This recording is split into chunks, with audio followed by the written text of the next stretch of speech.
So this is a follow-up to a story we did last week about Jane's Addiction getting in a fight on stage. And should we show the footage again? Did you see it, Colette? I did. Yeah, I saw this. His wife too was like speaking for him, like just very recently. But I definitely saw them fighting, and like she came out and was like, "Oh, he had tinnitus, and that's why he was singing the wrong." He was singing when Dave was supposed to be soloing. Oh my god, he was in the wrong part of the song, and like, come on, he was drunk, right? We all know that. Like, anyway, he lost Also, track of the song because he was wasted. It said something about him, like them not starting the song on his count. Yeah, like, all this dumb petty stuff that it's like, dude, okay, petty Ferrell, like calm down. Like, he was just mad about so much random stuff that doesn't even. Here you go. Here's an actual news report. Oh my gosh. Hold on. Jane's Addiction is canceling the remainder of their reunion tour.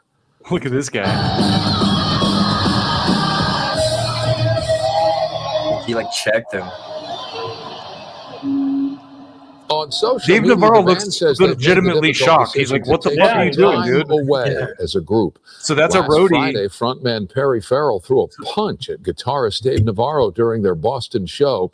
The Is Eric incident Avery ended hitting with him in the Farrell being stomach? pulled off stage. That's Eric Avery that came up. So detailed explanation on behalf. So of the Eric other Avery two comes Dave up Navarro during on the their side Boston right here, show. the bass player. The incident. Perry Farrell threw a punch at guitarist Dave Navarro during and says they've made the difficult. So this is a roadie right here talking to Perry, and then Dave or Eric Avery, that's the bass player, that comes up behind him and grabs Perry. At guitarist Dave Navarro during their Boston show. The incident ended with Farrell being pulled off. It looks like he might, because okay. So the reason I kept backing that up. Let's go into the story real quick. Jane's Addiction frontman Perry Farrell is taking time to reflect and to heal. Following his onstage altercation with guitarist Dave Navarro, which led to the cancellations of the remaining shows of the band's summer 2024 tour. In a message posted Saturday on her Instagram, Perry's wife, Etty Lau Ferrell, offered an update on the singer's condition. As you know, Perry is the gentlest of souls. We're equally astonished at Perry's physical outburst as you are, but you must know that Perry must have been pushed to his absolute limit. To that end, we apologize. We are taking a bit of time to ourselves to reflect and to heal. Perry already has appointments with an otolaryngologist, I'm assuming, and a neurologist. I'm assuming that's like a vocal cord specialist. Yeah. Thinks, yeah. Yeah. Apparently referencing speculation that alcohol and substance abuse played a part in Perry's outburst. We can rejoice together, and then you will know it would not have been able to do it without you. An otolaryngologist, or whatever the fuck that is a medical professional who treats conditions affecting the ears, nose, and throat, while a neurologist treats conditions of the brain. So I must have cut it out, but there's a part where she said that the wine bottle was a prop and that there's not actually alcohol in it. That's the quote I saw. That's the part where she said the wine bottle was a prop and he has tinnitus. Yeah. So that's why the ear, nose, and throat guy. Why he couldn't hear what the band was doing. Anyway. Dude.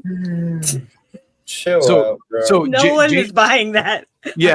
So there's a little bit more here too. Okay. September 3rd, Jane's Addiction show at Leader Bank Pavilion in Boston came to a sudden end when Ferrell bumped Navarro's shoulder with his own before seemingly yelling at the guitarist. Navarro then placed a hand between himself and Perry before Ferrell appeared to throw a punch at him. Another man then jumped between them, breaking up the fight. Ferrell later apologized to his bandmates, fans, and family, saying his breaking point resulted in inexcusable behavior, and I take full accountability for how I chose to handle the situation. When Jane's Addiction members Navarro and bassist Eric Avery and drummer Stephen Perkins announced the early end of the tour, they wrote that they had no choice but to discontinue the trek due to a continuing pattern of behavior of mental health difficulties of our singer Perry Farrell. They added, "Our concern is for his personal health and our safety, as well as our own. As left us no alternative, we hope that he will find the help he needs." On September 13th, Etty provided a first-person account of what happened during the Boston concert. Etty claimed that while Navarro had tried to keep her husband at arm's length due to de-escalate the situation, bassist Eric Avery put Perry in a headlock and punched him in the stomach 3 times. It kind of looks like he is like doing something. Honestly, though, Perry deserves to be punched 3 times. Yes. Yes. Agreed. Like, what a douche. He just ruined the show in the whole tour. Right. Dave still looked handsome. And cool. And dude, hold that thought because the next part of this addresses that. Dave still looked handsome and cool in the middle of a fight. Eddie wrote, Perry was a crazy beast for the next hour. He did not calm down, but did break down and cried. Eric, well, he didn't understand what de-escalation meant or took advantage of the situation and got in a few cheap shots on Perry, she added. Well, the thing is like, dude, you're making millions. Can't you get along for 85 minutes a night? Yeah. Exactly. So, okay. So this is the second part, not to cut you off, Colette, but go ahead. Sorry. No, I was just going to say, we were just talking about Manson, and when he started phoning it in and breaking down on stage, it looked really similar. So, there you go. Just saying. so listen to what Scotti Hill from Skid Row says, because this was a long article, but I just pulled the part where he talks about Jane's addiction. He says he can relate to Jane's addiction on stage altercation in many different ways. Oh, yeah, they talk about that some in that Nothing But a Good Time documentary with Sebastian Bach. Yeah, they have a really great story of him. I'm definitely gonna watch that. Maybe we'll have to talk about that. I think we should. Yeah, because there's a lot of good stuff. As for some fans, constant calls for reunion with former Skid Row singer Sebastian Bach, Scotti said, I understand why people want that, but it wouldn't be how they remembered it. It wouldn't be what they expected. They would be disappointed. We would be unhappy. We just saw what happens when you try to do something like that. And we were talking about Jane's addiction and the altercation between Perry Ferrell and Dave Navarro. It's terrible what happened to those guys.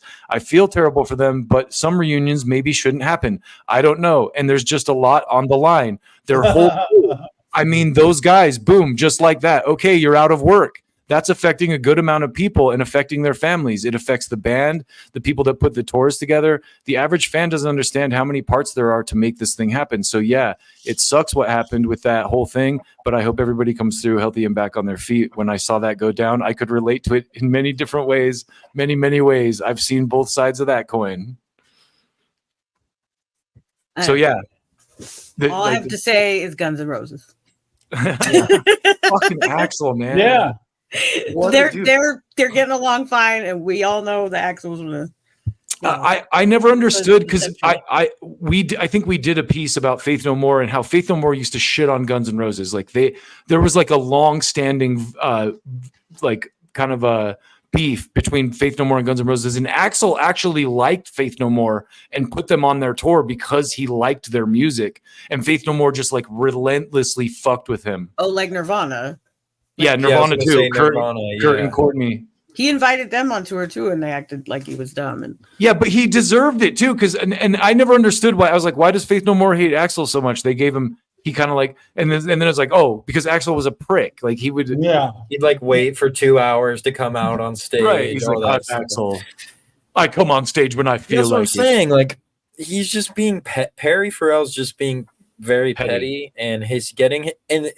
Even if he said all that stuff, it's like, why is your wife coming to talk to the press about this? What I'm saying. Have you seen his wife too? Like in pictures together? Like I Googled it and they're very like facelifty. Yeah, she's like and, super prosthetic looking. Yeah, yeah.